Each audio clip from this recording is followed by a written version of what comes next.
हाँ, एक एक प्रॉब्लम है जो मैं पर्सनली काफ़ी फ़ील करता हूँ, वो प्रोक्रास्टिनेशन को लेके है कि मेरे जो चीज़ें मैं सोचता हूँ कि मैं इसको एग्ज़ीक्यूट करूँगा, प्लान प्लान मेरी प्लानिंग फ़ेज़ में वो चलता रहता है हमेशा कि मैं इसको करता हूँ और फिर एकदम से मोटिवेशन आता है at some point in time, कुछ मैं या सोशल मीडिया पे कोई मैं वीडियो वीडियो देख रहा हूँ या मैं किसी रियल टाइम एक्सपीरियंस शेयर कर रहा हूँ किसी के साथ कि किसी से ले रहा हूँ एक्सपीरियंस, तो उस टाइम पे मोटिवेशन आता है कि हाँ ठीक है, जो भी मैंने प्लान किया वो मुझे एग्जीक्यूट करना चाहिए सो दैट आई कैन मैं सामने वाले की तरह थोड़ा इम्प्रूव करूँगा, राइट। बट वो विद टाइम वो मोटिवेशन डाउन हो जाता है और वो फिर जो मेरा थॉट प्रोसेस है ना वो फिर कुछ थिंकिंग में ही रह जाता है। वो एग्जीक्यूशन होता है लेकिन बहुत लेट होता है, तो वो एक प्रॉब्लम है। मुझे लगता है ऐसा कि उससे फिर how how can I deal with this? आप एक बात समझना अंकित, जीवन में जिस प्रॉब्लम को आपने अपनी प्रॉब्लम समझ के कहा, ये तो हर व्यक्ति की प्रॉब्लम है। आपने उसको डिफाइन कर दिया, आपने कह दिया, इस प्रॉब्लम से तो हर व्यक्ति रूबरू है, ये तो कोई बात ही नहीं है, आप इसमें संकोच ना करें। वास्तव में जीवन में बहुत विचार आते हैं और हम मोटिवेट भी बहुत हो जाते हैं, कभी किसी से, कभी किसी से, कभी किसी से। आप एक बात समझना, ये जीवन की वो पॉजिटिव शुरुआत होती है जब हमें हमारी चेतना इस चीज़ के लिए तैयार कर रही होती है कि pick, then choose, then pick. तो हम वो काम शुरू कर देते हैं। अब आप जब किसी बुफ़े में जाके खड़े होते हैं, तो वहाँ तो कई बुफ़ेज़ में 20-20 तरह की डिशेज़ लगी होती हैं। क्या आप सब खा लेंगे? नहीं।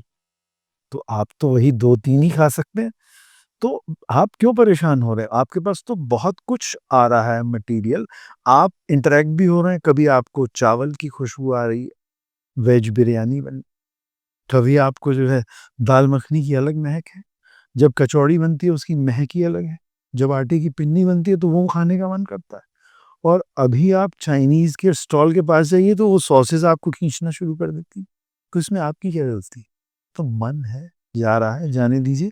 बट आपको ये रियलाइज़ करना पड़ेगा कि क्या चीज़ खाने के बाद आपकी बॉडी का सिस्टम बैलेंस रहेगा और कितनी खाने के बाद रहेगा। क्या चीज़ आपने टेस्ट के लिए खानी है और क्या चीज़ आपने पेट भरने के लिए खानी है। You have to decide. इसी समझ का नाम है उस चेतना का अट्रैक्शन, अफेक्शन। तो आप बिल्कुल भी चिंता ना करें। आपका मन सब भाग रहा है, बहुत कमिटेड हो रहा है, मैं ऐसा कर लूँगा, मैं ऐसा कर लूँगा। बट आप ये देखिए कि आपको उसकी ज़रूरत है या नहीं? और अगर ज़रूरत है तो वो ज़रूरत क्यों है?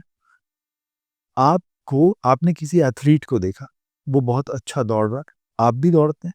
आपके मन में ये फ़ील आ जाती है कि मैं भी दौड़ूँगा, अपने आप से कमिटेड होने लगते हैं। हमें नहीं दौड़ना है, हमें दौड़ना अपने फन के लिए है, हमें नाम कमाने के लिए नहीं दौड़ना है। तो हमें तो लाइट वे में देखना समझना है चीज़ों को। जैसे मैंने अभी खाने का एग्ज़ाम्पल दिया, बहुत जल्दी समझ आता है वो, बिल्कुल फ़ास्ट। पेट भरना है तो आप ना दाल-रोटी से भर लीजिए, मगर टेस्ट करना है किसी मसाले वाली चीज़ का या कुछ ऐसा तो थोड़ा-सा ले लीजिए साथ में। उससे टेस्ट आ जाएगा, पेट उससे भर जाएगा जो डाइजेस्ट होके हमें कम्फ़र्ट देने वाली हो। जीवन में उन्हीं चीज़ों को एडॉप्ट करें जो आज भी और भविष्य में भी हमें कम्फ़र्ट जिनमें समझ आता हो। अगर कम्फ़र्ट समझ नहीं आता, कई बार हम अपने मन की उड़ान में चीज़ों को पसंद कर लेते हैं।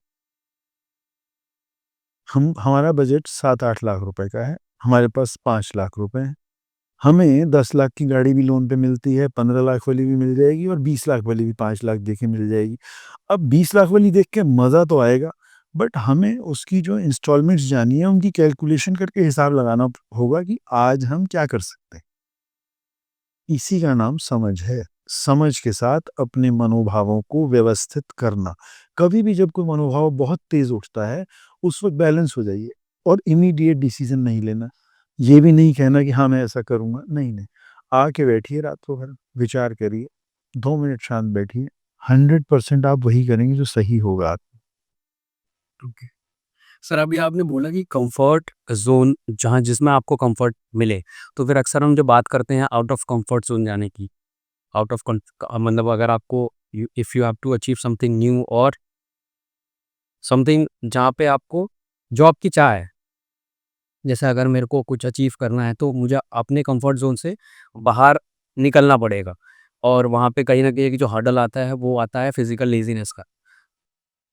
तो फिर उसको कैसे ओवरकम करें या फिर कंफर्ट ज़ोन में ही रहें और जहाँ पे हैं फिर उस कंफर्ट ज़ोन का मीनिंग क्या है? पहले तो ये समझना होगा। कंफर्ट ज़ोन का मीनिंग है हम अपने जीवन में उस भाव में रहें जहाँ पर हमारे मन को कष्ट ना हो। This is comfort zone. मैं आलस में बैठा हूँ, ये कंफर्ट ज़ोन नहीं। मैं कर्मशील हूँ, ये कंफर्ट ज़ोन है, क्योंकि उससे मन संतुष्ट होता है। अकर्मण्यता कंफर्ट ज़ोन नहीं हो सकती। कर्म तो करना ही है, मगर हमें ये समझना होगा कि हम अपनी कंफर्ट ज़ोन को अपने मन में महसूस करें, फ़िज़ीक में ना करें। और जिस दिन आप मन में कंफर्ट ज़ोन को महसूस करना शुरू करेंगे, उस दिन आप बड़े से बड़े काम कर जाएँगे। बट हम तो उस कंफर्ट ज़ोन को फ़िज़ीक में महसूस करते हैं। फ़िज़ीक में महसूस करना तो आलस है।